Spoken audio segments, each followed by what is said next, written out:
नागपुरात 1100 रुपयांच्या उधारीवरून तरुणाची निर्घृण हत्या, परिसरात खळबळ। अजनी पोलीस ठाण्याच्या हद्दीत खून, बेसा मानेवाडा रोडवरील पानठेल्यासमोर थरार। महाप्रसाद कार्यक्रमानंतर उफाळला वाद, अल्पवयीन आरोपीकडून चाकू हल्ला। छाती, कंबर आणि मानेवर सपासप वार, योगेश काकडे यांचा मृत्यू।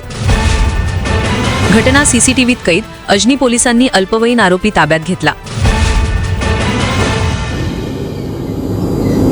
दिनांक 22, 21, 26 चे रात्री 10:45 वाजताच्या सुमारास मानेवाडा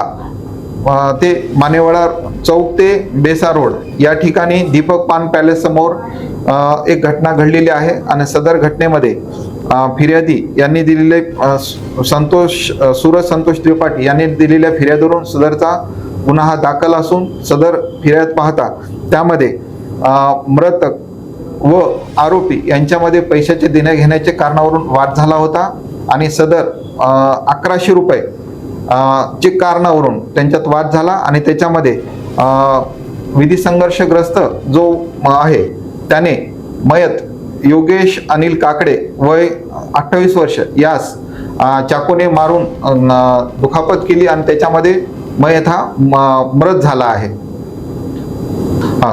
त्याचबरोबर सदर गुन्ह्यातील जो आरोपी आहे विधी संघर्षग्रस्त बालक असून त्यास ताब्यात घेण्यात आलेले आहे आणि पुढील सदर गुन्ह्याचा पुढील सखोल तपास करणे चालू आहे।